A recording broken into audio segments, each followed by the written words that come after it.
কিছু কথা বলবো যে কথাগুলো জীবনে দরকার, কিছু আমলের কথা বলবো যেগুলো প্রতিদিন প্রয়োজন, এমন কিছু কথা বলবো যে কথাগুলো মানলে কবরের জিন্দেগি সুন্দর হবে, কবরটা জান্নাতের বাগান হবে, আযাব থেকে মুক্ত থাকবে। আপনারা চান কি চান না? কবরে শান্তি থাকতে চান কি চান না? বাবাজি রে, কবর এমন একটা জায়গা, যে জায়গার ভিতরে কেউ পাশে যাবে না। কিছুদিন আগে একটা ভূমিকম্প মারছে, দেখেছেন? পোলায় বাবা পোলারে ফালাইয়া দৌড় মারছে, নিজের জান বাঁচানোর জন্য চেষ্টা করছে, আমরা দেখছি। হাসরের মাঠটা ইয়াউমা ইউফিরুল মারউ মিন আখি ওয়া উম্মিহি ওয়া সাহিবাতি বানি, যেখানে বাবা সন্তানকে ভুলে যাবে, সন্তান বাবাকে ভুলে যাবে, মা মেয়েকে ভুলে যাবে, স্বামী স্ত্রীকে ভুলে যাবে, স্ত্রী স্বামীকে ভুলে যাবে। এমন কঠিন মুসিবত হাসরের মাঠে নেমে আসবে। সেই দিন কিন্তু একটা মানুষ আমাকে আপনাকে ভুলবে না। জুড়ে বলেন সুবহানাল্লাহ। যেই মানুষটা বলবে না, সেই মানুষের প্রতি দুরূদ শরীফ মজা করে পড়ার দরকার আছে না নাই? যে নবী আপনারে বলবে না, এই নবীর দুরূদ দরদ নিয়ে পড়ার দরকার আছে না নাই? নবী আমার দেখে কি দেখে না? এ হাত তুলে দেখান, দেখে কি দেখে না? আল্লাহ কোরআনে বলছেন ফাসায়ারাল্লাহু আমালাকুম ওয়া রাসূলুহু ওয়াল মুমিনুন। আমার আল্লাহ বলেন আমি দেখি, রাসূল দেখে, ওলি যারা তারাও দেখে। সুবহানাল্লাহ বলেন। হাদিস শরীফের মধ্যে আছে, বুখারীর মতে মা রাআইতু মাশারিকাহা ওয়া মাগারিবাহা, পৃথিবীর পূর্ব প্রান্তে কি হয়, পশ্চিম প্রান্তে কি হয়, আমি নবী দেখি। শুধু তাই নয়, ইন্নামা আমালুনা তুরাদুনা আলাইহি, প্রতি সোমবার এবং বৃহস্পতিবারের আমল উম্মতের নবীর কাছে জমা দেওয়া হয়। নবী আমার দেখেন, ফাইন রাআইতু ফিয়া খায়রু মুহাম্মাদুল্লাহ, যদি দেখে আমার উম্মত ভালো কিছু করে, আমার নবী খুশি হয়ে যায়। আর যদি দেখে উম্মত নামাজ ছাড়ে, সুদ খায়, ঘুষ খায়, বিভিন্ন অন্যায় করে, ফাস্তাগফিরু লাহুম, তার জন্য নবী তওবা করে। সুবহানাল্লাহ। এমন নবীর দুরূদ শরীফ দরদ নিয়ে পড়ার দরকার আছে না নাই? জবান খুলে পড়ার দরকার আছে না নাই? জবান খুলে পড়েন আল্লাহুম্মা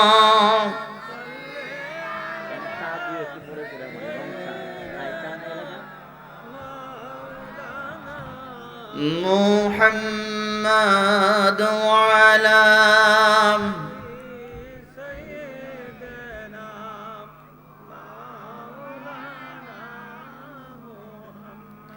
ছয় দিন পরে নখ খসে যাবে, 9 দিন পরে চুল, কবর গায়ে সামান নিতে কইর না কেউ ভুল, কবর ভালো জায়গা না, কবর ভালো জায়গা না। ঠিক কিনা বলে? কবর কি ভালো জায়গা?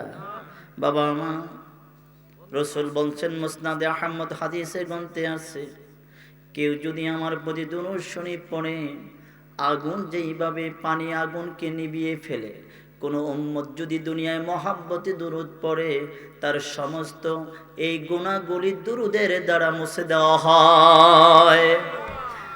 জাযবুল কুলুব কিতাবের মধ্যে লিখছি, কোন উম্মত যদি আমার প্রতি দুরূদ শরীফ পড়ে, ওই উম্মতের দুনিয়ার আগুন হারাম হয়ে যাবে, আখিরাতের আগুন হারাম হয়ে যাবে, জাহান্নামের আগুন তার গায়ে লাগবে না। সুবহানাল্লাহ।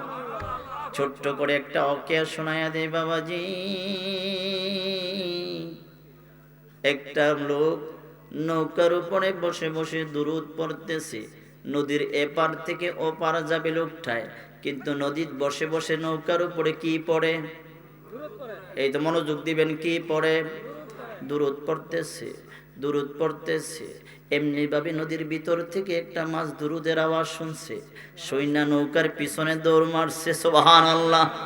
এরে আব্বাজান, দৌড়াচ্ছে দৌড়াচ্ছে নৌকা যাচ্ছে, দৌড়াচ্ছে নৌকা যাচ্ছে। দুরুদের মহাব্বতে মাছের কানে দুরুদের আওয়াজ যখন শুনলো, মাছটা নবীর জন্য পাগল হয়ে গেল।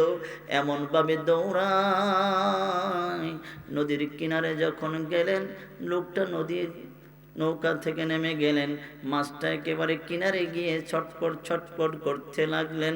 হায়রে নবীর প্রেম, নবীর প্রেম, নবীর প্রেম, নবীর দুরুদের প্রেম, মাছের অন্তরে আগুন লাগছে। সুবহানাল্লাহ বলেন। মাছের অন্তরে আগুন লাগছে। আরেকটা মানুষ মাছটাকে ধরলেন, ধরে বাজারে নিয়ে গেলেন। বাজারে যখন নিলেন, মাছটা চমৎকার। যেই মাছ দুরুদ শুনে তার চেহারাটা কেমন হতে পারে? নুরানি। জোরে বলেন, কি হতে পারে? নুরানি। যখন এই মাছটা নিয়ে বাজারে গেলেন, নবীর সাহাবা, নবীজির শ্বশুর, নবীর বন্ধু সাইয়্যিদুনা আবু বকর রাদিয়াল্লাহু তাআলা আনহু মাছটাকে দেখলেন। মাছটাকে দেখে চমৎকার দেখে কয় করলেন, বাড়ির মধ্যে নিয়ে বললেন, বেগম সুন্দর করে এটাকে পাক করো, আমি আমার নবীর বাড়ি দিয়ে দাওয়াত দিয়ে আসি। নবীর বাড়িতে গেলেন, নবীর দাওয়াত করার জন্য। নবী দাওয়াত গ্রহণ করলেন, আনন্দে চিত্তে দাওয়াত গ্রহণ করার পরে যখন সাইয়্যিদুনা আবু বকর রাদিয়াল্লাহু তাআলা আনহু ফিরে আসলেন, ঘরের ভিতরে আয়েশা দেখে বেগমের মন ভালো না, কান্না জড়িত অবস্থায় বসে আছে। কিরে বেগম, তোমার মন কেন খারাপ? কই এমন একটা মাছ তুমি বাজার থেকে কিনে আনছো, স্বামী আমার, আমি এটারই কোটাকাটি করলাম। কোটাকাটি করার পরে চুলার মধ্যে যখন দিলাম, তাওয়ার মধ্যে দিতে দেরি হলো, চুলার আগুন খপ করে বন্ধ হয়ে গেল। আমি আবার চুলা গরম করলাম, চুলা গরম করার পরে আবার মাছের টুকরাটা যখন দিলাম, চুলা বন্ধ হয়ে গেল। আমি বুঝতে পারলাম না মাছের টুকরাটা তাওয়ার মধ্যে দিলে চুলা কেন বন্ধ হয়ে যায়। আমি ব্যর্থ হয়ে গেলাম। হায় হায়, তুমি কি কথা বলো? কিছুক্ষণ পরে তো আমার নবী আমার বাড়িতে আসবে। পেরেশান হয়ে গেলে সাহাবারা তখন সমস্যায় পড়লে দৌড় মারতেন কার কাছে? জোরে বলেন, কার কাছে? আমার নবীজির কাছে যাইতেন। আবু বকর কয়, যদি এমন হয় আমি নবীর কাছে আবার যাই, এটা রহস্যটা জেনে আসি, কারণ নবীর কাছে পৃথিবীর কোনো জায়গা লুকানো না, নবী আমার সব দেখে। কথা বলেন না কেন? দেখে না? দেখে না? মাশাআল্লাহ, রাসূল আমার হাজির ও নাজির, নবী আমার হাজির ও নাজির। কোন সন্দেহ? যারা সন্দেহ করবে বুঝতে হবে তারা 2 নম্বর মৌলবী। যারা সন্দেহ করে বুঝতে হবে তাদের ঈমান নাই, বুঝতে হবে তারা ঈমান চোর। ঠিক কিনা বলেন? খারাপ লাগতেছে বাবা? আমি জোরে কথা বলতে পারি না, বেড়া ছোট তো, আওয়াজও ছোট, কিন্তু কিছু আমলের কথা বলবো আজকে, যেটা দরকার, জরুরি। আল্লাহ কবুল করুক বলি আমি। আমার নবীর কাছে যখন গেলেন, দূর থেকে আমার নবী আবু বকরকে দেখে মুস্কি হাসলেন। কেন হাসলেন বাবাজি? আমার নবী আবু বকরের বাড়ির খবর জানে কি জানে না? যখন জানলেন, দৌড়াইয়া যখন গেলেন, নবী দূর থেকে দেখে মুস্কি হাসলেন। কাছে যখন গেলেন, ও আব্বা কেন আসলা আবার? বাবা গো, এর জন্য আসলাম, বাড়ির ভিতরে যে মাছটা আনলাম আপনাকে মেহমানদারি করার জন্য এই মাছটারে কোনো মতের পাকশাক করতে পারি না। চুলার মধ্যে দিলে চুলার আগুন বন্ধ হয়ে যায়, আগুন জ্বালায় আবার দিলে আগুন বন্ধ হয়ে যায়। নবী আমার ডাক দিয়ে বলেন, আব্বা জান, এটাকে কিয়ামত পর্যন্ত চেষ্টা করলেও চুলার মধ্যে আগুন দিয়া এটার শরীরে আগুন লাগানো যাবে না, যাবে না, যাবে না। সুবহানাল্লাহ বলেন। ডাক দিয়া বলে, নবীজি এই মাছের কি হাকিকত আমি জানতে চাই ইয়া রাসূলুল্লাহ। নবী আমার ডাক দিয়ে কয়, আবু বকর গো, ও আমার আব্বাজান শুনে নাও, নদীর ভিতরে একটা লোক দুরূদ শুনছে, এই মাছটা মনোযোগ দিয়ে শুনছে, এর জন্য দুনিয়ার আগুন হারাম হয়ে গেছে। এই হাদিস দ্বারা আমরা বুঝলাম, দুনিয়ায় কেউ যদি বসে বসে আমার নবীর উপরে দুরূদ শরীফ পড়ে, দুনিয়ার আগুন হারাম তো হবেই হবে, জাহান্নামের আগুন হারাম হয়ে যাবে। ঠিক কিনা বলেন? দুরূদ পড়লে আব্বাজান কেমন লাভ। হাসরের মাঠ শুরু হয়ে গেছে, একটা লোকের ডান্ডা বেরি লাগাইয়া লোহার জিনজির লাগাইছে, আগুনের হাতের মধ্যে হ্যান্ডকার, আগুনের, খেয়াল করবেন কিসের? আগুনের হ্যান্ডকার, আগুনের ডান্ডা বেরি, আগুনের কমরবন্দি লাগাইয়া যখন জাহান্নামের দিকে টাইনা নিয়ে যায়, ও বিশ্বাবুজুর যখন নেওয়া শুরু করলেন, আমার আব্বা জান আদম দেখলেন এই উম্মত কার হতে পারে। লক্ষ্য করে দেখলেন সমস্ত নবীর উম্মতের ভিতরে যাচাই বাছাই করে আটকা দেখলেন এটা সাধারণ নবীর উম্মত নয়, এটা আখিরি নবী সাইয়্যিদুল মুরসালিন রাসূলে আরাবী প্রিয় নবী হুজুরে পুরনূর সাল্লাল্লাহু আলাইহি ওয়াসাল্লামের উম্মত। জোরে বলেন সুবহানাল্লাহ। ও আব্বাজান যখন নিয়ে পড়তেছে, আব্বাজান আদম ডাক দিয়ে কয়, মুহাম্মদ বাবারে আমার, ওই যে তোমার উম্মত জাহান্নামে নিয়ে যায়। আমার নবী একটা দৌড় মারছে, দৌড় মাইরা সামনে গিয়ে হাজির হয়ে গেলেন। হাজির হয়ে বললেন, কি ব্যাপার, কি হয়েছে, তারে কোথায় নিয়ে যাও? কয় মিজানের পাল্লা ওজন কম হয়েছে। কোথায়? মিজানের পাল্লা কত বড় জানেননি? কত বড় হইতে পারে মনে করেন? দাউদ নবী প্রশ্ন করলেন, ও আল্লাহ, মিজানের পাল্লা কত বড় হবে? এই যে পৃথিবীটা আছে, এই পৃথিবীর চাইতে কয়েক লক্ষ গুণ বড় হলো আল্লাহর আরশ আজিম। সুবহানাল্লাহ বলেন। পৃথিবীর চাইতে কয়েক লক্ষ গুণ বড় হলো আল্লাহর আরশ আজিম। আরশ আজিমের চাইতে কয়েক লক্ষ গুণ বড় হলো মিজানের পাল্লা। পাল্লাটা ছোট না বড়? জোরে বলেন, ছোট না বড়? এত বড় পাল্লা হবে, এই পাল্লার মধ্যে ওজন দেওয়া হবে। দাউদ নবী বললেন, এত বড় পাল্লার ভিতরে তামাম পৃথিবীর মাখলুক জায়গা হয়ে যাবে, আরশ আজিম জায়গা হয়ে যাবে, ছোট ছোট মানুষগুলো আমল করবে, এই আমল দ্বারা মিজানের পাল্লা কেমনে বাড়ি করা হবে? আমার আল্লাহ ডাক দিয়ে বললেন, ও মূসা নবী, কেউ যদি জবান খুলে একবার সুবহানাল্লাহ বলে, তার জন্য মিজানের পাল্লা বাড়ি হয়ে যাবে। সমস্যা? ওয়াজের মাঝখানে বামাত দিয়েন না, ডিস্টার্ব নষ্ট হইব। ওয়াজ নষ্ট হইতো না, কি নষ্ট হইব? ডিস্টার্ব নষ্ট হইব। ডিস্টার্বের উপরে ডিস্টার্ব, এর জন্য ডিস্টার্ব নষ্ট, ওয়াজ নষ্ট হইতো না। আলহামদুলিল্লাহ বলেন। আমার নবী ডাক দিয়ে বললেন, ও ফেরেশতারা থামা, কোথায় নিয়ে যাস? কে তারে জাহান্নামে নিয়ে যাই। কেন নিয়ে যাও বাবা? কয় ওজন কম হয়েছে, আবার একটু ওজন দাও। যখন ওজন দিতে গেলেন, নবী আমার পকেট থেকে কি যেন পাল্লার উপরে দিয়ে দিলেন। পাল্লার উপরে দিতে দেরি হলো, পাল্লা উপরের দিকে উঠে গেছে। দুনিয়ার পাল্লা ওজন দিলে কোন জায়গায় নামে? জোরে বলেন, কোন জায়গায়? ওজন যত বাড়ি, পাল্লা নিচের দিকে নামে। ঠিক কিনা বলেন? কিন্তু মিজানের পাল্লার ধর্ম হলো এমন না, যত ওজন হবে পাল্লা উপরের দিকে উঠবে। আপনার দুনিয়ায় কাটল গাছের পাশা থাকবে মাটির নিচে, উপরে থেকে কাটল পাইরা খাওয়া লাগে। জান্নাতে গিয়ে দেখবেন কাটল গাছের পাশা উপরে, কাটাল নিচে ঝুল্লা রইছে। বিপরীত। নবী আমার কয়, এই যে যখন কিছু দিল, লোকটাকে ছেড়ে দিয়ে ফেরেশতারা চলে গেল। লোকটা জবরদস্ত করে নবীর কদম মোবারকে ধরে কেঁদে দিলেন, নবীজি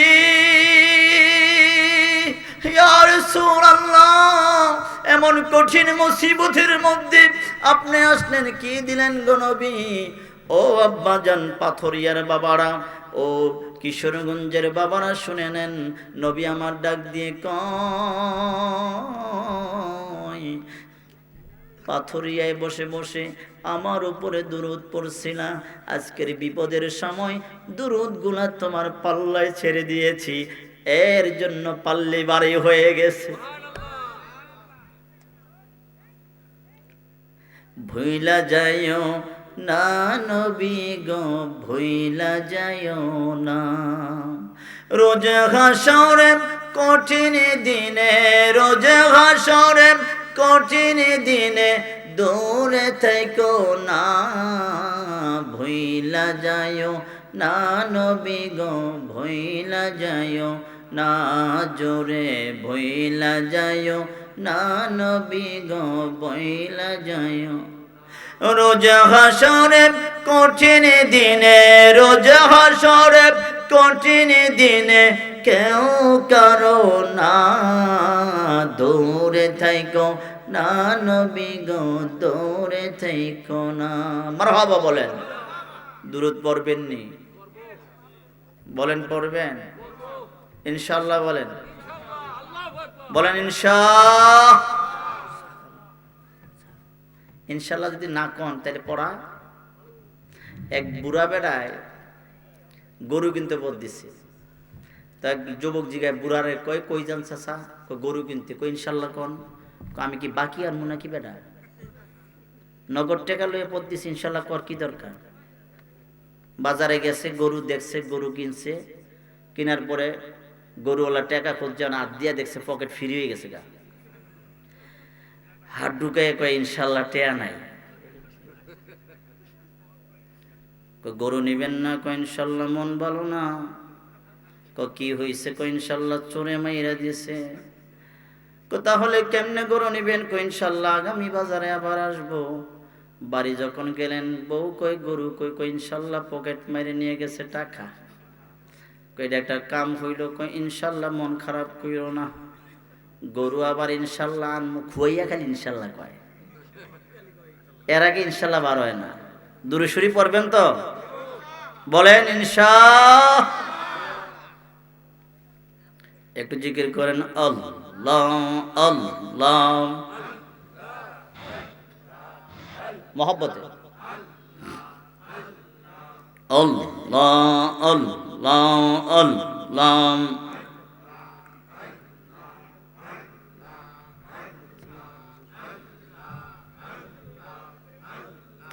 সালাতো সালাম গো আমার দরুদ সালাম গো আমার কয় নবী মুস্তাফা, তোমরা যদি যাও গো মদিনা। মারহাবা আল্লাহ আল্লাহ আল্লাহ, জবান খোলে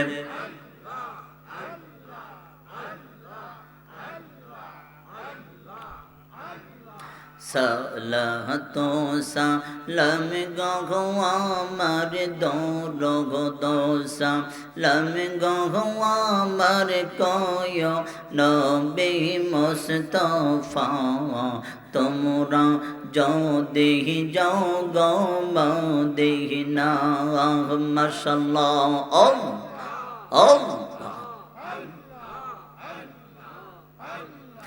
মদিনা শরীফের মাঝে আমার জিন্দা নবী শুয়ে আছে,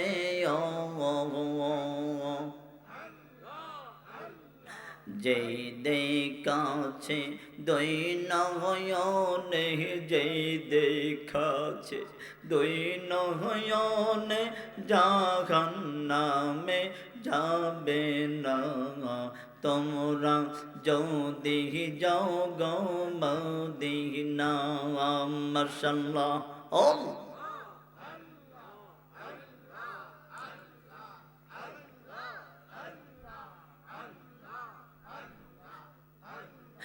মদিনা শরীফের মাঝে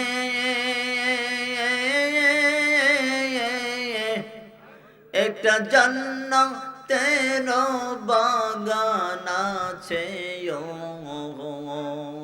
সেই জাগাতে নামাজ পড়লে সেই জাগাতে নামাজ পড়লে গোনা তোমার থাকবে না তোমরা যদি যাও গো মদিনা মাশাআল্লাহ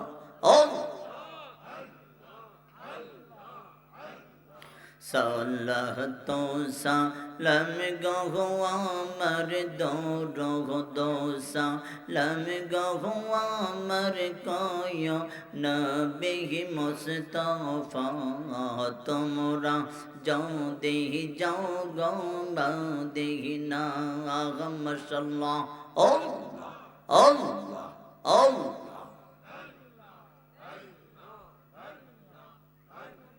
মদিনা শরীফের মাটি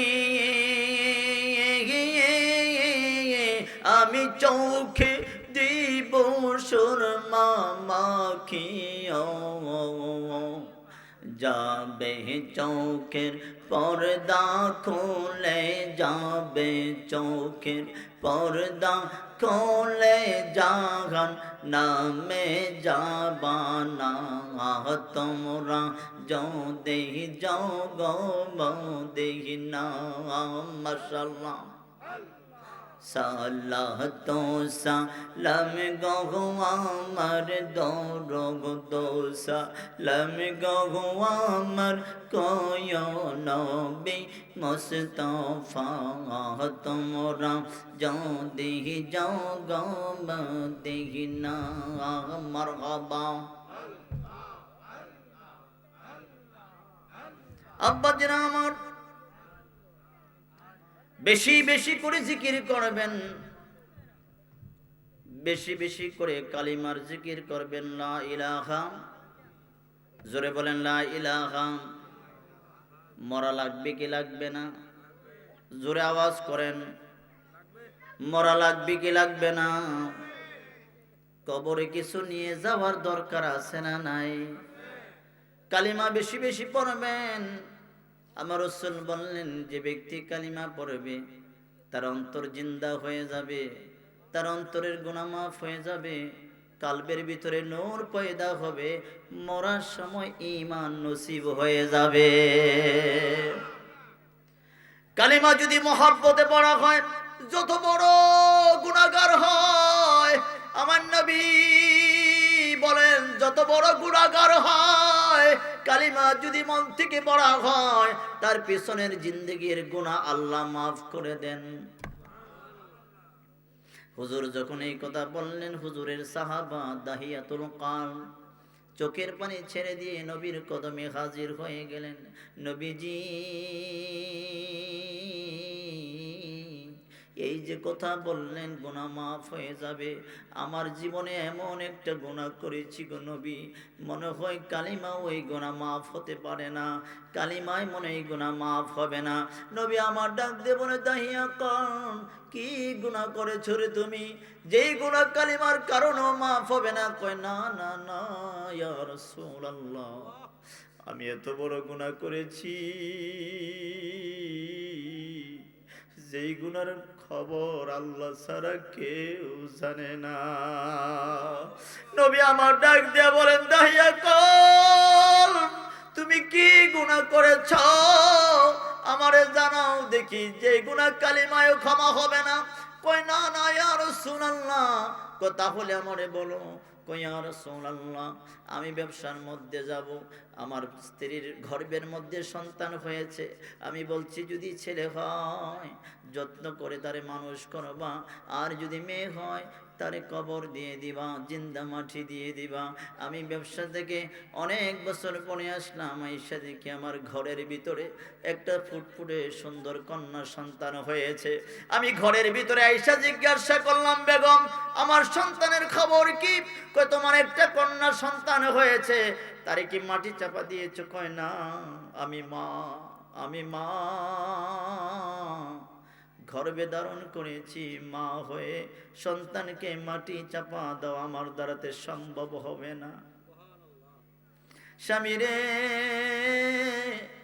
কন্যা সন্তানের দিকে তাকাইলে কলিজা ঠান্ডা হয়ে যায়, তোমারও দিল ভালো হয়ে যাবে।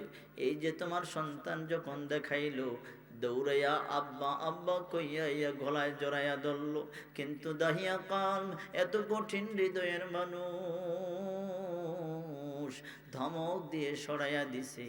স্ত্রীকে বলল, জন্মের মতো তোর মায়ারে দেখ, একটা নজর আর দেখবি না। এক হাতে কোদাল নিলেন, আর এক হাতে মেয়েকে ধরে ধরে পাহাড়ের চূড়ায় নিলেন। পাহাড়ের চূড়ায় নেওয়ার পরে গর্ত করতেছেন। গর্ত করার সময় কোদালের মাটিগুলো বাবার চেহারার মধ্যে পড়তেছে, দাড়ির মধ্যে পড়তেছে। মেয়ে গিয়ে বলে, আব্বা তোমার চেহারায় মাটি পড়ে, তোমার চেহারাটা ভরে গেছে। ছোট আলতো আলতো হাত দিয়ে বাবার চেহারার মাটিগুলো সরাইয়া দিতেছে।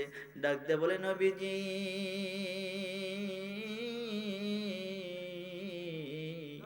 আমার এত আদর করার পরও আমি কন্যা সন্তানের দিকে তাকাইলাম না, আমি গর্ত করতেই থাকলাম, গর্ত করতেই থাকলাম।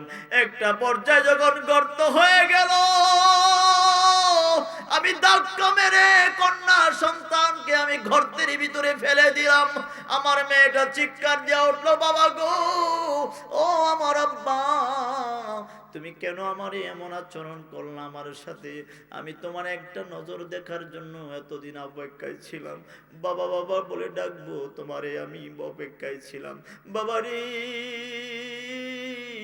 এমন কি অপরাধ করলাম তুমি আমারে গর্তের মধ্যে ফালাইলা? দাহিয়া কাল কইয়া রাসূলুল্লাহ, আমার মেয়ে আমারে ডাকে, কত কথা বলে, আমি কোনো কর্ণপাত করলাম না, আমি মাটি দেওয়া শুরু করলাম। জিন্দা আমার মেয়ের শরীরের মধ্যে মাটি দেওয়া শুরু করলাম। এক পর্যায়ে নবীজি আমার মেয়েটা কান্না করতে করতে বলতেছেন, বাবা গো বাবা, তুমি আমারে ছেড়ে দাও, তোমার বাড়িতে আর কোনোদিন যাব না, তোমাকে আব্বা বলেও ডাকবো না, আমি অত দূরে চলে যাব, ভিক্ষা করে খাবো, তারপরে তোমার সামনে আসবো না। নবীজি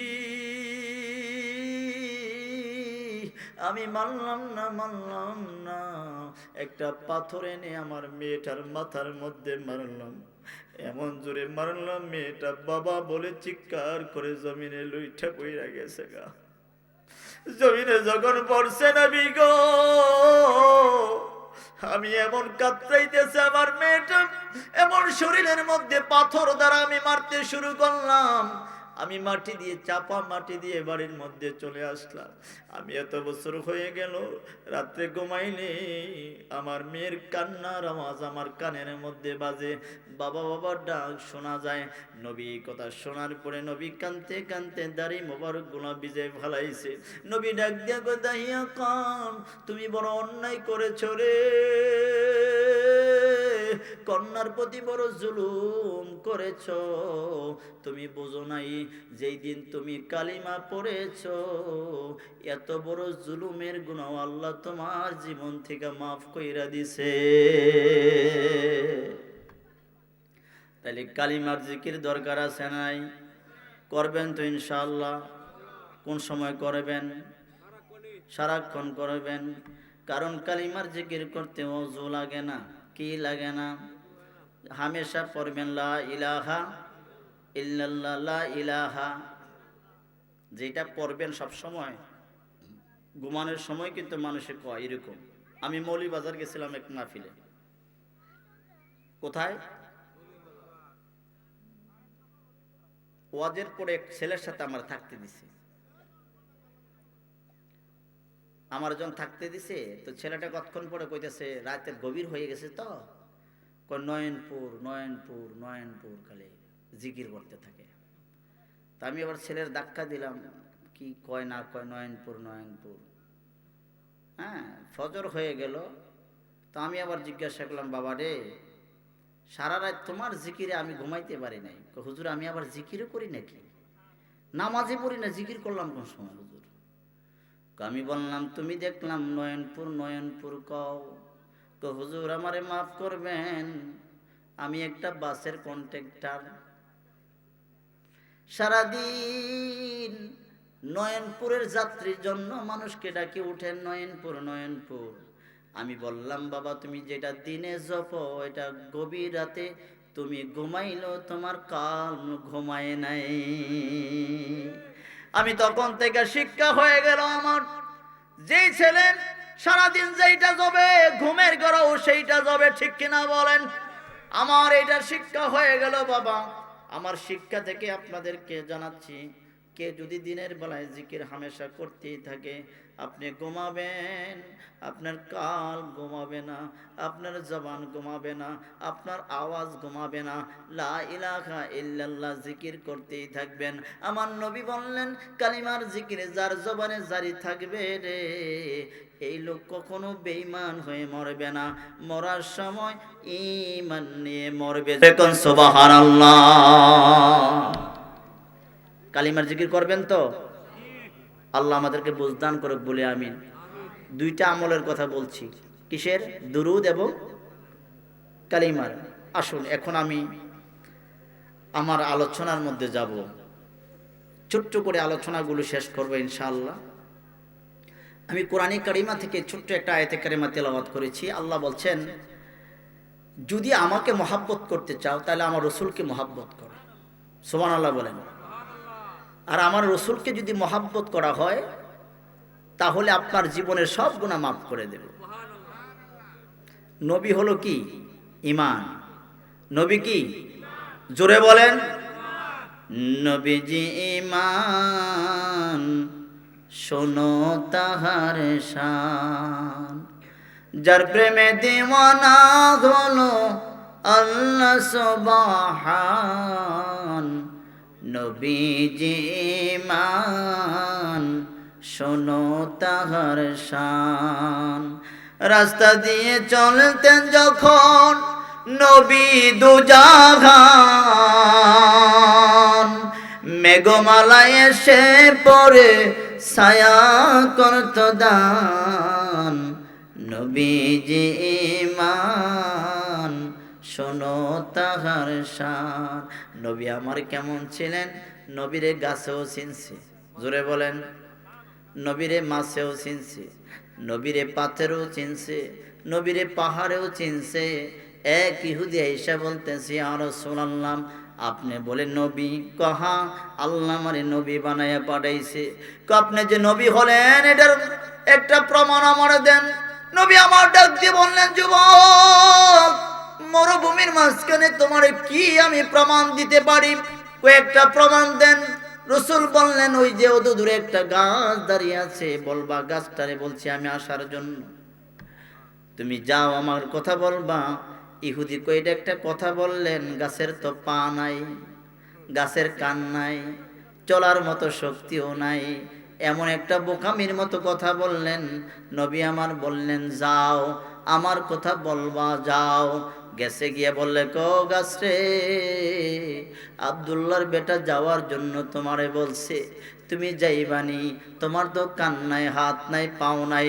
বলতে দেরি হইছে, মাটি থেকে শিকড় সুদ্ধা উড়াইয়া নবীর কদমে দৌড় মেরে যাইতে দেরি হয় না। ইহুদি ডাক দিয়ে বলে, বুঝলাম না নবীজি, গাছে আপনার কথা মানল, বুঝলাম না। দেখি আবার বলেন। আগের যাওয়ার জায়গার জন্য নবী বললেন, যাও আগের জায়গায় চলে যাও। যখন যাইতে চায় গাছটা বারবার তাকায় চায়, ডালপালা লইয়া ঘুইরা ঘুইরা নবীরে বারবার চায়, আবার বারবার চায়। ইহুদি কয়, গাছে ব্রেক মারে কারণ কি? নবী আমারে কয়, আমারে বারবার দেখে এটা গাছের মহাব্বত।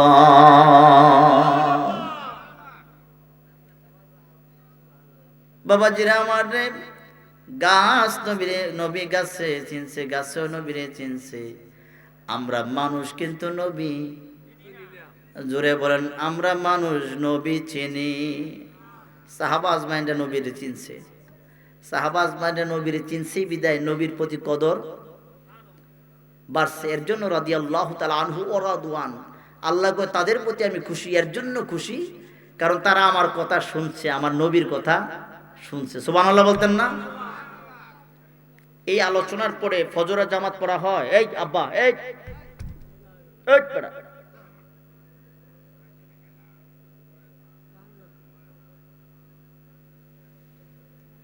ফজরের নামাজ পড়া হয়, কথা কন না গা। ফজরের নামাজ যদি না পড়েন এ ওয়াজ শুনে কোনো লাভ শুনেন। রসুল বলছেন এই পৃথিবীটা ছোট না বড়? আওয়াজ করেন না, ছোট না বড়? এই পৃথিবীর সমান 10টা পৃথিবী যদি আপনাকে মালিক করে দেওয়া হয়, আর আপনি 10টা পৃথিবীকে কি করেন? সদকা করে দেন, সওয়াব কম হবে না বেশি হবে? জোরে বলেন। রসুল বলছেন 10 দুনিয়া সদকা করলে যতটুকু সওয়াব হবে, ফজরের 2 রাকাত ফরজ নামাজ পড়লে এর চেয়ে বেশি সওয়াব হবে। কিন্তু আমরা তো নামাজ পড়তে চাই, বলেন আমরা নামাজ পড়তে চাই? নামাজ এমন একটি আমল, কে যদি 5 ওয়াক্ত নামাজ পড়ে তার জীবনে কোনো গুনাহ থাকে? কথা বলেন, গুনাহ থাকে? আমি আজকে শেষ পর্যায়ে একটা আমল আপনাদেরকে শিখাবো, যে আমলটা করলে আপনি প্রতিদিনের গুনাহ মাফ হয়ে যাবে, প্রতিদিন। রাজি আছেন? ছোট্ট একটা আমল শিখাই দিব, প্রতিদিন করবেন এশার নামাজের পরে, সারাদিন যা গুনাহ করছেন সারাদিনের গুনাহ মাফ হয়ে যাবে। এই যে হুজুরে কয়ে দিলাম সারাদিন যত গুনাহ করবেন মাফ হয়ে যাইব, আজকে থেকে চুরি করা শুরু করে দিবেন। হ্যাঁ, ডাহাতি, পকেট মার, হালকা হালকা সুদ, সুদ সুদ খাইলে, সুদ আছে এলাকায়?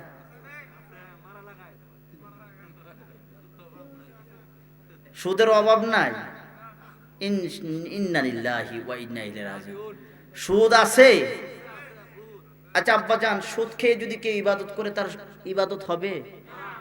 মাশাআল্লাহ, ফতুয়া তো আপনারা জানেন। তো ওয়াজ করে লাভ কি? মাইক রেখে দেব? শুনেন, এক হুজুর ওয়াজ জানে না। কি জানে না? ওয়াজ জানে না। সে মসজিদে গেছে ইমামতির জন্য। তো শুক্রবারে ওয়াজ করতে হলে তো মানুষ দেখবে, ওয়াজ শুনবে, তারা চয়েস করবে, চুজ করার পরে তারা রাখবে, ঠিক না? তো মৌলবী গেছে, গিয়ে সেরা কইতাছে আমি কি বলবো আপনারা জানেন? তা আপনার মতো ঠেলা ছুটে খাওয়া জানি? জি জানি। তো হুজুর কয় যেহেতু জানেন আর ওয়াজ করে লাভ কি? ওয়া আখিরি দাওয়ানা আলহামদুলিল্লাহি রাব্বিল আলামিন কয়ে বয়ে রইছে। সভাপতি কয় তোরা কইছুত কীর্তি জানি? এই কথা কোনো তো বেটা ওয়াজ করলো না। আচ্ছা আগামী জুমায়? তো আগামী জুমায় কইতেছে আমি কি বলবো আপনারা জানেন?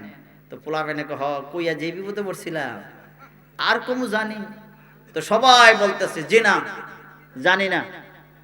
এই কথা যখন বলছে তো ইমাম সাহেব বলতেছে যারা জানে না ওদের কাছে কোরআন হাদিস বললে কোনো লাভ নাই। ওয়া আখিরি দাওয়ানা আলহামদুলিল্লাহি রাব্বিল আলামিন। আজকে ওয়াজ বন্ধ। সভাপতি কয় কি হুজুর আনলি এটারে? জানলেও কয় ওয়াজ করে না, না জানলেও কয় ওয়াজ করে না। কয় আগামী জুমার সময় 2 ভাগ হবি মানুষ, ডাইনে কবি জানি, বামে কবি জানি না, দেখবি মৌলবী এটা কই যায়। আমি যখন সন্তান হইলে এই সন্তানটা আমার বাঁচে, কয় যাও হয়ে যাবে, ভালো একটা নিয়ত করো। হ্যাঁ না, মহিলায় বলছে আল্লাহ যদি সন্তান হয়, আমি একটা ভালো নিয়ত করছি। কয় কি? যে কত ভালো ভালো নিয়ত করছি, সন্তান মরে যায়, এবার নিয়ত করছি সন্তান বেঁচে গেলে পায়খানা খাম। কি খাইব? কি এক বছরও দেখ নিয়ত করছে, এখন সন্তান তো হইছে আর মরে না, এখন এটা নিয়ত পূরণ করা লাগবে কি লাগবে না? আর জোরে কর না কেন? লাগবে না?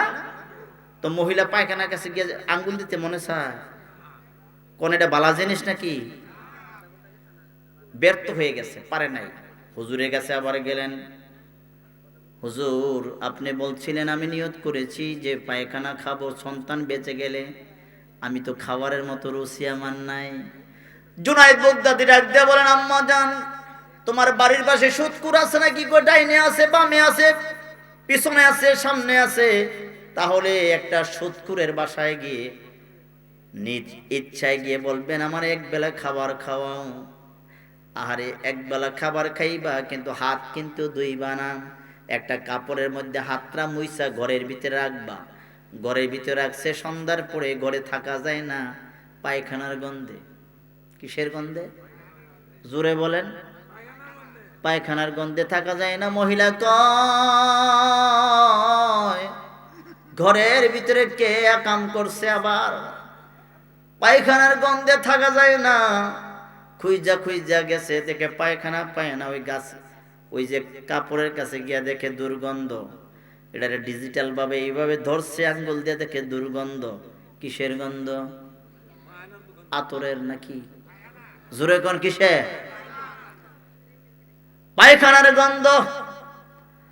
হুজুরের কাছে নিয়ে বললেন, হুজুর আপনি বলছেন সুদখোরের বাড়িতে খাওয়ার জন্য, হাতরা না দেওয়ার জন্য, মুছে ঘরে রাখার জন্য।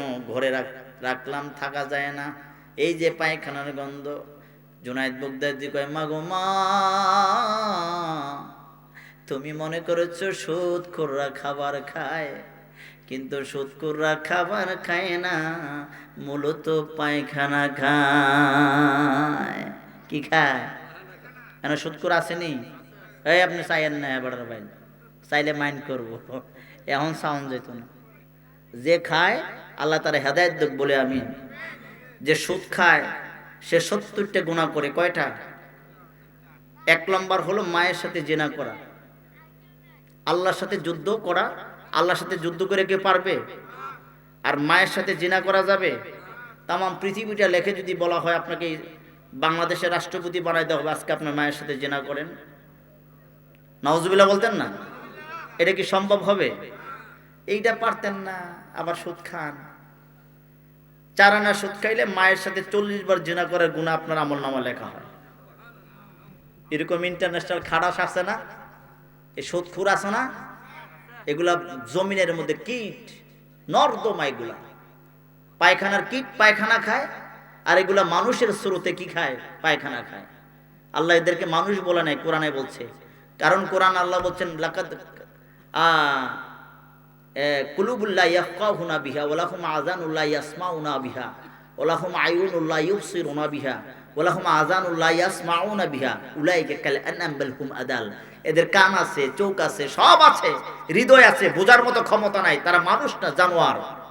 তারা কি? জোরে বলেন কি? সুদ খাওয়া যাবে? সুদ খাওয়া যাবে না। আসুন, যে কথা বলতেছিলাম, লোকটা বলতেছে, আপনি তো নবী, তেল গাছটা আপনার দিকে বারবার তাকায়, আমার সন্দেহ নাই আপনি আমার কালিমা পড়ান। জোরে বলেন। নবীরে গাছে চিনছে? কোন নোটিশ আইছে? বসেন। আপনারা আইলে তো আবার বোঝা যায় কিছু একটা লই আইছেন, বিপদ লই আইছেন, না তো একটা কাগজ লই আইছেন, এরকম বোঝা যায়। নবীরে পাহাড়েও চিনছে। জান্নাতের ভিতরে, দুনিয়াতে কয়েক লক্ষ পাহাড় আল্লাহ বানিয়েছেন, কিন্তু জান্নাতের ভিতরে একটা পাহাড় জায়গা হবে, একটা পাহাড় দেখতে পাবেন। এখানে হাজী সাহেব আছেন? হাজী সাহেব উহুদ পাহাড় দেখেছেন?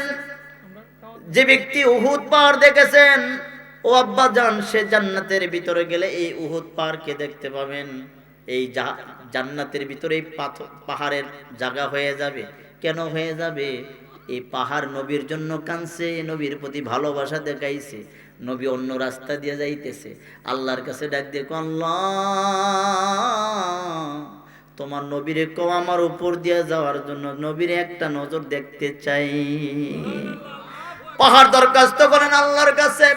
আমার আল্লাহ ডাক দিয়ে বলে, জিবরাইল যাও যাও, দৌড়াইয়া যাও, নবীরে আমার সালাম দিবাম, আর বলবা উহুদ পাহাড়ের নিকট দিয়ে যাওয়ার জন্য। উহুদ পাহাড় আমার হাবিবকে দেখতে চায়। নবী আমার পাহাড়ের উপরে উঠলেন, পাহাড় সালাম নবীরে দিলেন। নবী বললেন, সাহাবা বাবাজিরা, এই পাহাড় আমারে ভালোবাসে, আমিও পাহাড়কে ভালোবাসি। এই ভালোবাসার কারণে যদি পাহাড় জান্নাতে জায়গা হয়, আমরা নবীর কি উম্মত? আমরা নবী কি? আরে নামাজ পড়ছে, পড়ছে না পড়লে নাই, উম্মত তো নাকি? জোরে কোন আমরা কি? উম্মত। তো যদি পাহাড় ভালোবাসা দেখাইয়া জান্নাত পাইছে, আমরা যদি ভালোবাসা দেখাই, কোনো সন্দেহ? যারা নবীরে ভালোবাসে কখনো বেঈমান হয়ে মারবেন না। হাদিসে আসছে, বুখারীর মধ্যে একটা ইহুদি ছেলে নবীর দেখে ভালোবাসছে, কালিমা পড়তো না। কি পড়ে নাই? কালিমা পড়ে নাই। ইহুদি সন্তান মসজিদের ভিতরে আসেন, হুজুরের হুজরার সামনে আইসা জুতা মোবারক গুলা নিয়ে মাথার মধ্যে এইভাবে নিয়ে দাঁড়ায় থাকতেন ঘন্টার পর ঘন্টা, মাঝে মধ্যে বুকের মধ্যে লয়ে দাঁড়ায় থাকতেন। নবী দেখতেন ইহুদি ছেলেটা, সাহাবীরা বলতো ইয়া রাসূলুল্লাহ, এই যুবক তো কালিমা পড়ে না, এখন না পড়ুক, আর মহব্বত দেখার সমস্যা নাই। একদিন নয়, 2 দিন নয়, 7.5 বছর মহব্বত দেখাইছে। হঠাৎ করে যুবক নবীর দরবার আসা বন্ধ হয়ে গেছে। নবী আমার ডাক দিয়ে বলে, সাহাবারা রে, ওই ইহুদি যুবকটা কই? যে যুবকটা আমার দরবারে আসতো। কই ইয়া রাসূলুল্লাহ, যুবক তো অসুস্থ হয়ে গেছে, বিছানায় পড়ে আছি, শুনলাম সেই বিছানা থেকে উঠতে পারে না। নবী আমার বললেন, চলো যাই, আমার আশিকটারে একটা নজর দেখে আসি। সুবহানাল্লাহ কোন। খারাপ লাগতেছে বাবা যে উঠটা দেখিতেছে একবার? বাবা কই জানো? আচ্ছা আইয়েন। নবী গেছেন সাহাবা নিয়া, গেহে যাওয়ার পরে এই মুহূর্তে আজরাইল আইছে। নবী আজরাইলের লগে কথা কইতেছে। সুবহানাল্লাহ কোন। নবী আজরাইলে দেখে কি দেখে না? কারণ আমরা মৌলবীরা দেখিনি, জোরে কোন না, মৌলবীরা দেখি না, নবী আমার দেখে। তো নবীর চাওয়া আর মৌলবীর চাওয়া কি এক? নবী আমার দিনে যেমন দেখে রাইতে এমন দেখে, নবী সামনে যেমন দেখে পিছনে এমন দেখে। আমরা তো দিনে দেখি রাত্রে দেখি না, পিছনে তো দেখার কোনো সিস্টেমে, জোরে বলেন সিস্টেম। অথচ নবী চতুর্দিকে দেখতে পান। নবীর শান শওকতের সাথে দুনিয়ার কারো শান শওকত মিলে না। যারা তুলনা করবে তাদের ঈমান তালাক হয়ে যাবে। ইহুদির বাড়িতে গেলেন, নবী দেখলেন আজরাইল আসছে রূহ নেওয়ার জন্য। নবী বললেন, আজরাইল 7.5 বছর মহব্বত যুবক দেখাইছে আমার প্রতি, আজকে যদি বেঈমান হয়ে মারা যায় আমি নবীর কলঙ্ক হয়ে যাবে। তুমি তার রূহ নিবা না, তার সাথে আমার কথা হবে। ইহুদি যুবকের সাথে কথা হচ্ছে। ও যুবক, বারবার বাবার দিকে একটা বার চায়, নবীর দিকে আবার চায়, যুবক বাবার দিকে চায়, নবীর দিকে চায়। বাবা ডাক দিয়ে কয়, আমার দিকে তাকাইও না, আব্দুল্লাহর বেটা বড় দামি মানুষ, ওনার কালিমা পড়ে মুসলমান হয়ে যাও। কালিমা পড়ে মুসলমান হয়ে গেলেন। চোখের পানি ছেড়ে দিয়ে যুবক আনন্দের চিত্তে কালিমা পড়লেন। এই মুহূর্তে আজরাইলকে বললেন, আজরাইল তাকে তার জান কবজ করো। লোকটা জান্নাতে যাবে না জাহান্নামে যাবে? জোরে বলেন, জান্নাতে যাবে না জাহান্নামে যাবে? বাবাজি, যুবকের নামাজ কই? যুবকের জিকির কই? যুবকের হজ কই? যুবকের তাহাজ্জুদ কই? কিছু আসেনি, কিছু নাই বলে, তবে ঈমান কিন্তু আছে। নবীর ভালোবাসার কারণে আজকে ঈমান নিয়ে মরতে পারছে, ঠিক কিনা বলেন? নবীর প্রতি ভালোবাসা দরকার আছে না নাই? নবী আমার এমন নবী, যদি আপনি ভালোবাসা দেখাইতে পারেন, আপনি মরতে দেরি হবে, ঈমান নসিব হয়ে যাবে। কবরে দিতে দেরি হবে, আমার নবী কোলে নিতে দেরি হবে না। সুবহানাল্লাহ বলেন। নবী আমার রহমতের নবী। এটা এমন নবী গো, এমন নবীর হাত মোবারক, যার উপরে একবার পড়ছে জাহান্নামের আগুন হারাম হয়ে গেছে। যার শরীরের সাথে একবার গোসা খাইছে জাহান্নামের আগুন হারাম হয়ে গেছে। নবীর শরীর মোবারক বলা কথা। সুবহানাল্লাহ। হায় হায় হায় হায়। নবীর সহবতে নবীরে দেখছে যারা, চোখ দিয়ে জাহান্নাম হারাম, আর শরীরের লোকে কেউ যদি লাগিয়ে গেছে গা, এই শরীর কি? যেই নবীর ফরসাম মোবারক হয়ে মানুষ জান্নাতে গেছে। সুবহানাল্লাহ কইলেন না? মৌলবীর ফরসাব খাইলে জান্নাতে যাইব না জাহান্নামে যাইব? আই হায়, কই কি আর কও কি তুমি? ডায়রিয়া হইব নাকি? তার মরণ হইব, তার জায়গা কই হইব? নবীর ফরসাম মোবারক যিনি খাইছে তার জায়গা কোথায় হইছে? জান্নাতে। সুবহানাল্লাহি বিহামদি। তাহলে সেই নবী আমার মতো? নবীর প্রতি মহাব্বত দেখাইতে হবে। কেমন দেখাইবেন? হাদিস শরীফে আছে লা ইউমিনু হাত্তা কুনা হাব্বা ইলাইহি মিন ওয়ালিদিহি ওয়া ওয়ালাদিহি ওয়ান নাসি আজমাইন। বাপ থেকে মহাব্বত বেশি, মা থেকে মহাব্বত বেশি, সন্তান থেকে মহাব্বত বেশি, সব কিছু চাইতে বেশি মহাব্বত না করলে মুমিন হওয়া যাবে না। হুজুরের সাহাবা জাবের রাদিয়াল্লাহু তাআলা আনহু ডাক দিয়ে বলেন, নবীর কাছে গেলেন, যুদ্ধের ময়দানের মধ্যে খনন করতেছেন। জাবের রাদিয়াল্লাহু তাআলা আনহু গেছেন, গিয়ে দেখেন নবীর চেহারার দিকে তাকায় নবী ক্ষুধার্ত। জাবের বুঝতে পারছেন, গিয়ে বলে, নবীজি আমার ঘরে আপনার দাওয়াত, আপনি কবুল করেন। নবী কবুল করছেন, সুবহানাল্লাহ। আবার ঘুরে আইছে, একলা যায়েন না, আপনার 4 খলিফা নিয়ে যাইয়েন গো ইয়া রাসূলুল্লাহ। বলতে দেরি হয়েছে, 1500 মানুষকে ডাক দিয়ে নবী দাওয়াত দিয়ে দিছে। কত? 1500 মানুষকে দাওয়াত করে দিলেন। 1500 মানুষকে যখন দাওয়াত করে দিলেন, হযরত জাবের রাদিয়াল্লাহু তাআলা আনহু নবীর কদমে আয়েশা বলে, নবীজি ঘরের ভিতরে কোনো খাবার নাই, 2 কেজি আটা আছে, একটা খাসি আছে, ছাগল আছে, আপনার মহাব্বতে জবাই করে দেব, 2 কেজি আটা আছে, রুটি বানায়া খাওয়াই দিব। এই যে আপনি 1500 মানুষকে দাওয়াত করে দিলেন, কেমনে হবে গো নবী, কেমনে আমি মেহমানদারি করব? নবী আমার বললেন, তুমি পাক করো, মেহমানদের দায়িত্ব আমি নবী। আটা কয় কেজি? মানুষ কয়জন? 1500 জন। 15 জন না, 1500 জন। জাবের রাদিয়াল্লাহু তাআলা আনহু রুটি বানালেন, বেগমকে বললেন, এই যে ছাগলটারে জবাই করে দিলাম, সুন্দর করে রুটিগুলা বানাও, ছাগল পাক করো। এই কথা বলে চলে গেলেন। বাড়িতে এসে দেখে রুটি বানানো হয় নাই, সন্তান 2টাকে নিয়ে মা বসে বসে কান্না করতেছে। দেখে আয়েশা 2 সন্তান মৃত্যুবরণ করেছে। কেমনে মারা গেল? তোমার ছোট সন্তানকে বড় সন্তান জবাই করে দিছে। ছোট ভাইটা বড় ভাইয়ের কাছে গিয়ে বললেন, ভাইজান ছাগলটা কেমনে জবাই করছে? তুমি শুয়ে পড়ো, তোমার দেখাই। দেখাইতে গিয়ে জোরে ছুরি মাইরা জবাই করে দিছে। আমি তারে শাসন করতে গিয়ে দৌড়ান দিয়েছে, সে ছাদ থেকে পড়ে ইটো মারা গেছে, লাফ দিয়ে পড়ে মারা গেছে। আমার নবীর সাহাবা ডাক দিয়ে কয়, স্ত্রী রে, কিছুক্ষণ পরে আমার নবী আমার বাড়িতে আসবে, আমার ঈমান আমার বাড়িতে আসবে। সন্তানগুলো আমার কাছে বড় নয়, আমার নবী আমার কাছে বড়। আরে বেগম,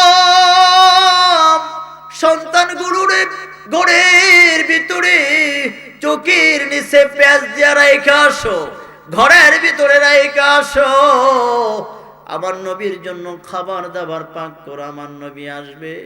সাবধান করে দিলাম, যতক্ষণ নবী থাকবে হাসি মুখে কথা বলবা, চেহারার ভিতরে যেন সন্তানের সুখ না পাওয়া যায়।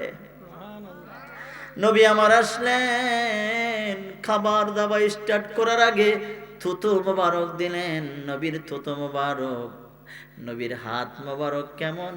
আইরে মুতারের যুদ্ধে 30,000 মানুষ, কত হাজার মানুষ, 30,000-এর মানুষ, খাবার নাই, কোনো কিছুর খাবার নাই।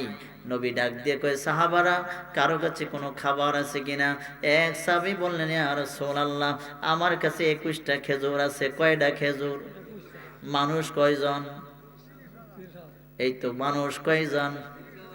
খেজুরের সংখ্যা 21টা খেজুর। নবী বললেন, নিয়ে আসো। নবী থলির ভিতরে হাত মোবারক দিয়া এক এক করে 30,000 মানুষের মেহমানদারি করলেন। 30,000 মানুষের খাওয়ানোর পরে এই থলিটা বললেন, তোমার দাবি আসেনি? কয়, ইয়া রাসূলুল্লাহ আমি গোলাম খুশি। 21 খেজুর দিয়া নবী গো 30,000 মানুষের কেমনে খাওয়াইলেন? আবার এই থলির প্রতি কেন আমার দাবি থাকবে? এটা আপনাকে হাদিয়া দিলাম।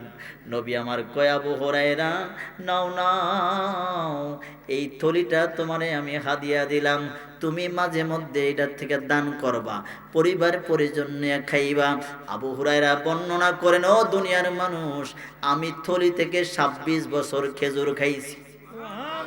জোরে বলেন সুবহানাল্লাহ। আমি থলির ভিতর থেকে 26 বছর খেজুর খাইছি। শুধু তাই নয়, দুনিয়ার মানুষ শুনে নাও, আমি 12,000 মন সদকা করছি। কয় মন সদকা করছে? 12,000 মন সদকা করছি। এক সময় সফরে গেলে আমার এই থলিটা হারিয়ে গেছে। যদি থাকতো আমার মনে হয় কিয়ামত পর্যন্ত থলির খেজুর শেষ হইতো না। নবী আমার আসলেন, রুটির ভিতরে গোস্তর ভিতরে থুতু মোবারক দিলেন, ডাক দিয়ে বললেন জাবের খানা স্টার্ট করো। আর শাহবাজ বাইনকে বললেন আমার জাবেরের ছাগল খাইবা, হাড়ের ভিতরে চোষণ মারবা না, হাড় খাইবা, হাড়ের মধ্যে চোষণ মারবা না। ও আব্বাজান, খাওয়া স্টার্ট শুরু করেছে। নারে তাকবীর, নারে রিসালাত, নারে রিসালাত। জোনায়েত হুজুরের আগমন, জোনায়েত হুজুরের আগমন।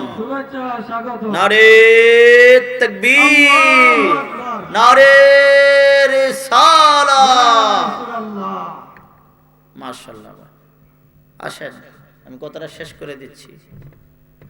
এত রাত, গভীর রাতে আলোচনা শুনে এলাকার মানুষ আমি ধন্য। শুনে এতক্ষণে আমার এলাকা হইলে সব বিছনার মধ্যে হোতা থাক রইলে, বুঝছেন, সব হইয়া থাক রইলে। আপনারা কেমনে বই রয়েছেন বুড়া বুড়া মানুষ। আমার কলিজাটা ঠান্ডা হয়ে গেছে আপনাদের এই অবস্থা দেখে, যে আপনারা ঘুমান না। খাবার স্টার্ট করলেন, শেষ করে দিতেছি। খাবার স্টার্ট করলেন, দেওয়া শেষ হয়ে গেল। নবী আমার ডাক দিয়ে কয়ে যাবে, তোমার সন্তানগুলারে ডাক দাও, আমার সাথে খাবে। বলতে দেরি হয়েছে, জাবের হাউমাউ করে কান্না শুরু করে দিয়েছে। পাশে পাশে বেগমও কান্না শুরু করে দিয়েছে। কিরে বেগম, কান্দো কেন?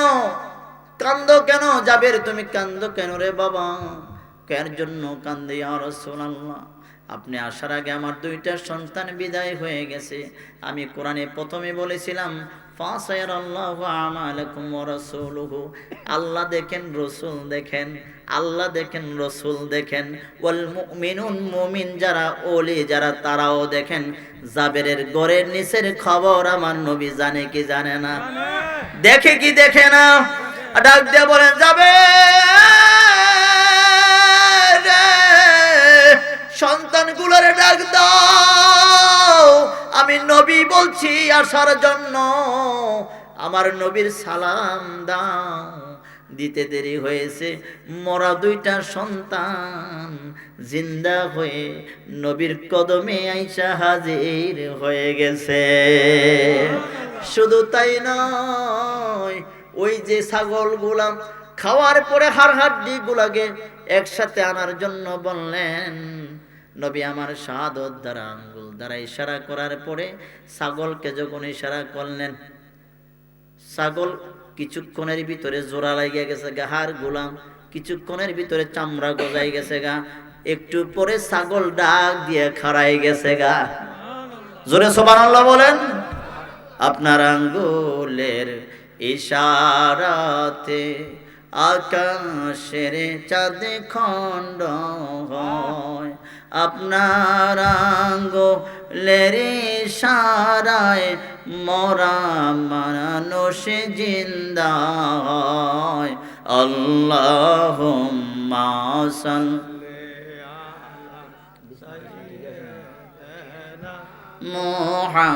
মুহাম্মাদিনা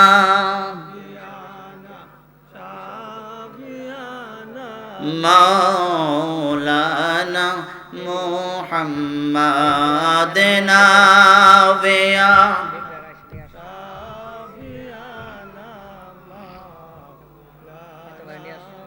বলি আলহামদুলিল্লাহ। বাবাজি, সাহাবা আজমাইনরা নিজের সন্তানকে জবাই করে দেওয়ার পরে নবীর মহব্বত প্রকাশ করছে। আর আমরা কি একটু বসে প্রকাশ করতে পারবো না? জোরে বলেন, পারবো না?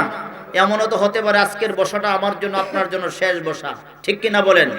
আর এমনও হতে পারে আজকের বসার কারণে, আজকের বসার বদলতে আমাদেরকে মাফ করে দিয়ে জান্নাতের বাসী করে দিতে পারেন, ঠিক কিনা বলুন? আল্লাহ আমাদেরকে কবুল করুক, বলি আমিন। দীর্ঘ রাত হয়ে গেছে, এত রাতে কথা বলা আসলে আপনাদের জন্য কষ্টকর, আমাদের জন্য কষ্টকর। পরিশেষে যদি ফজরের নামাজ খোয়ান, মৌলবীরার পিঠেও মাফ নাই, আপনাকে পিঠেও মাফ নাই। মৌলবীরে কইব যে এত রাতের ওয়াজ করছস কে, আর আপনারা কইব শুনছস কে। মাহফিল কমিটিরও দৌড়াইব, 3 দলের ফেরেশতা বাইরে আইব। তো আল্লাহ না করুক নামাজ ছাড়া যাবে? যারা নামাজ ছাড়বেন, কারা কারা ছাড়বেন হাত তুলেন। কি আব্বা ছাড়বেন না? ঠিক আছে, আল্লাহ তৌফিক দান করুক, বলি আমিন। ওয়া আখির দাওয়ানা আনিল হামদুলিল্লাহি রাব্বিল আলামিন। আসসালামু আলাইকুম ওয়া রাহমাতুল্লাহি ওয়া বারাকাতুহু।